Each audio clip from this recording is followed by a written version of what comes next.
উমরা করতে আসছেন আর সবার সাথে আসছেন, এখন আর কাউরে খুঁজে পাইতেছেন না। এখন কেমনে রুমে যাবেন? যে বাসা ভাড়া নিছেন থাকার জন্য, কেমনে যাবেন? হোটেলের কার্ড আছে? হোটেলের কার্ড নাই? যে যে মুআল্লিমের সাথে আসছেন সেই মুআল্লিমের নাম্বার জানা আছে? নাম্বারও জানা নাই। এর দুঃখ কোন দেবেন কোন?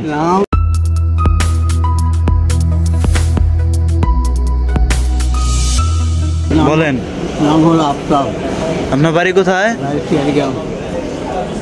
জোরে কই না? হ্যাঁ, তারপর হ্যাঁ, তারপরে আক্কেলপুর থানা। আক্কেলপুর থানা, জেলা জয়পুরহাট। জয়পুরহাট জেলা। হ্যাঁ, আপনি উমরা করতে আসছেন আর সবার সাথে আসছেন, এখন আর কাউরে খুঁজে পাইতেছেন না। এখন কেমনে রুমে যাবেন? যে বাসা ভাড়া নিছেন থাকার জন্য, কেমনে যাবেন? হোটেলের কার্ড আছে? হোটেলের কার্ড নাই? যে যে মুআল্লিমের সাথে আসছেন সেই মুআল্লিমের নাম্বার জানা আছে? নাম্বারও জানা নাই। এর দুঃখ কোন দেবেন কোন? নাম্বারও জানা নাই, তারপরে শুধু নামটা জানেন। যে হোটেলে থাকেন, সে যে বাসা ভাড়া নিয়ে থাকেন সেই বাসার নাম্বারও জানা নাই। তাহলে এখন কেমনে রুমে যাবেন বলেন? এখন আপনারা একটু বলেন যে এই চাচাটাকে আমি কেমনে সাহায্য করতে পারি? তার নাম্বার জানা নাই, মানে যে মুআল্লিমের মাধ্যমে আসছে সেই মুআল্লিমের নাম্বার জানা নাই, এবং কি সে যে বাসায় থাকে সে বাসার পর্যন্ত নাম্বার জানা নাই, হোটেলের নাম্বার জানা নাই। তো আমি তারে কেমনে সাহায্য করতে পারি?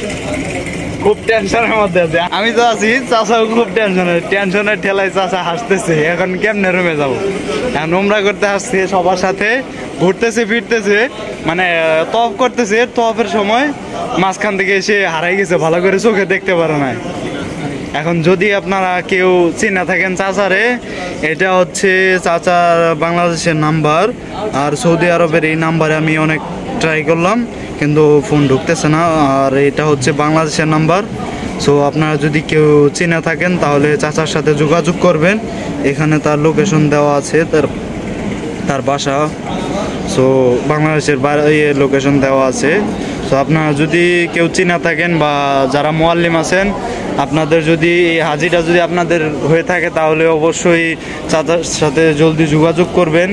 এবং কেমনে যোগাযোগ করবেন সেটা হচ্ছে আমি এখন চাচাকে দেখিয়ে দিব, যে সৌদি আরবের গভর্নমেন্ট থেকে যে জায়গাটা দেয়া আছে, যেখানে গেলে হারানো হাজিদের পাওয়া যায়, সেই জায়গাটা আমি দেখিয়ে দিব। সো আপনারা জলদি করে সেখানে যে যোগাযোগ করবেন। এর আগেও আমি অনেক ভিডিওতে বলেছি যে আপনারা যারা মুআল্লিম আছেন তারা একটু অবশ্যই বেশি করে খেয়াল করবেন এই দিকটা, যে আপনারা যে হাজিদের নিয়ে আসেন তাদেরকে একা একা কখনো ছাড়বেন না, এবং কি আপনারা আপনাদের নাম্বার এবং হোটেলের যে কার্ডটা সেটা সাথে দিয়ে দিবেন। তার সাথে হোটেলের কার্ডও নাই, এবং কি যে মুআল্লিম সে মুআল্লিমের কার্ডটা পর্যন্ত নাই, এবং নাম্বারটা পর্যন্ত নয়। এখন আমি কেমনে সাহায্য করব? যদি নাম্বারটা থাকতো বা হোটেলের নাম জানা থাকতো, যদি নাম্বারটা জানা থাকতো তাহলে নয় আমি সাহায্য করতে পারতাম, সেই নাম্বারে ফোন দিয়ে যোগাযোগ করতে পারতাম। কিন্তু দুঃখের বিষয় হচ্ছে তার কোনো কিছুই জানা নাই। এখন যে জায়গাটা আছে হারানো ব্যক্তিদের খুঁজে পাওয়া যায়, আমি এখন চাচাকে সেই দিকে পাঠিয়ে দেব। যদি কারো চেনা জানা থাকে তাহলে চাচার এই নাম্বারে জলদি করে সবাই একটু ফোন দিয়ে যোগাযোগ করবেন যে এই হাজিটা হারানো গিয়েছে সবাই। এবং কি চাচার কাছে কোনো ফোনও নাই, যে মোবাইল ফোন থাকবে, সিম থাকবে যে তাকে ফোন দিবে, এটা কোনো ব্যবস্থা নাই। এটা হচ্ছে তার মুআল্লিমে তার ব্যাগটা দিয়েছে। আপনি যে হোটেলে থাকেন সেই হোটেলও কার্ড নাই। এখন বলেন আপনি কি করতে পারেন? এই নাম্বারে আমি ফোন দিছি, এখন বাংলাদেশের নাম্বারে ফোন দিতে পারবো না, কারণ কি এই দেশে শুধু সৌদি আরবের নাম্বারে ফোন দিতে পারবো। ওইটা তো আমি ফোন দিতে পারবো না, ডলার লাগবো। এটা উপরে যেটা না, উপরে এটা লিখে বাংলাদেশের নাম্বার, এটা না, এটা নিচের নাম্বার আমি ফোন দিছি, আমার কাছে মিনিট আছে, মিনিট দিয়ে আমি অনেক ফোন দিছি কিন্তু ফোন ধরে না। এখন আমি আপনার একটা জায়গা দেখাই দিতেছি, ওই 3 নাম্বার টয়লেটের পিছনের সাইডে একটা পুলিশদের মক্তব আছে, ঠিক আছে? যে জায়গায় গেলে ওইটা আর কি হারানো মানুষ যারা, তাদেরকে ওই যারা গার্জিয়ান তাদের কাছে পৌঁছে দেয়, ঠিক আছে? নাম্বার সমস্যা নাই, তারা হয়তো বা কোনো একটা ব্যবস্থা করে আপনার পৌঁছায় দিতে পারে, ঠিক আছে? এখানকার আপনি যাবেন সোজা এদিক, যেদিকে দেখাই দিতেছি আপনি ওইদিকে যাবেন, ঠিক আছে? 3 নাম্বার টয়লেটের পিছনের সাইডে একটা মক্তব আছে, ওই মক্তবে আপনার যাইতে হবে। ওই মক্তবে গেলে যে বলবেন আমি হারিয়ে গেছি, ওই জায়গায় কোনো বাঙালি থাকলে যারা সাফাই করে পরিষ্কার করে তাদেরকে বলবেন আরবিতে বলে দিতে, তারা বলে দিব। তো আমি এখন চাচাকে পাঠিয়ে দিব সেই 3 নাম্বার হাম্মামের পিছনে মক্তবে।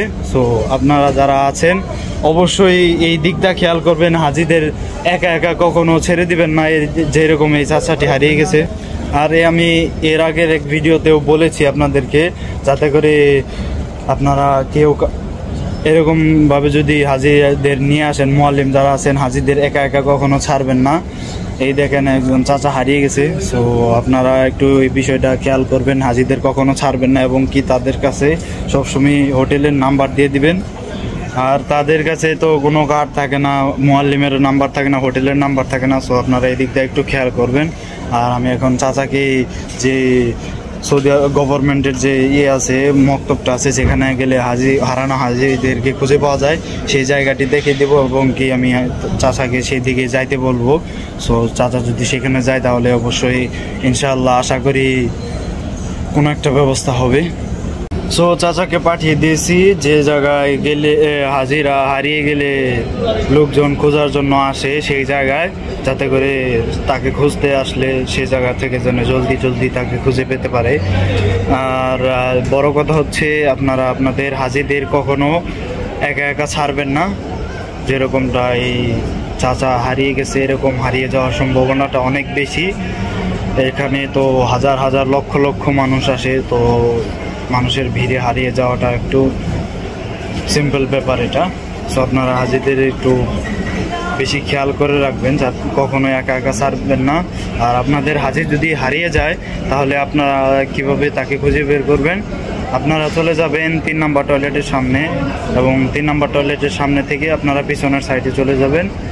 আর পিছনের সাইডে গেলে ওইখানে একটা মক্তব আছে, মক্তব বলতে যারা হারিয়ে যায় সেখানে গেলে আপনারা বললে তারা যে পুলিশরা আছে তারা আপনাকে সেই হাজিকে খুঁজে বের করে দিবে। সো আমি চাচাকে সেই জায়গায় পাঠিয়ে দিয়েছি। সো আপনারা যদি আপনাদের কোনো হাজি হারিয়ে থাকে তাহলে আপনারা আগে জলদি জলদি 3 নাম্বার টয়লেটের পিছনের সাইডে যে মক্তবটা আছে সেখানে আপনারা জলদি জলদি গিয়ে খোঁজার চেষ্টা করবেন। আর আজকের ভিডিওটা যদি আপনাদের ভালো লাগে এবং এমন ভিডিও যদি আপনারা চান তাহলে আমাকে অবশ্যই কমেন্ট করে জানিয়ে যাবেন, এবং কি সকলেই চাচার জন্য দোয়া করবেন, যাতে করে চাচাকে যেন তার পরিবার এবং তার গ্রুপ জলদি জলদি খুঁজে পায়। সো সকলে ভালো থাকবেন এবং চ্যানেলটি সাবস্ক্রাইব করতে বলবেন না। আমি অনেক গুরুত্বপূর্ণ ইনফরমেশন এবং কি এই ধরনের এমন সুন্দর সুন্দর ভিডিও দিয়ে থাকি। সো সকলে ভালো থাকবেন, সুস্থ থাকবেন। আজকের মতো এখানেই বিদায়। আসসালামু আলাইকুম।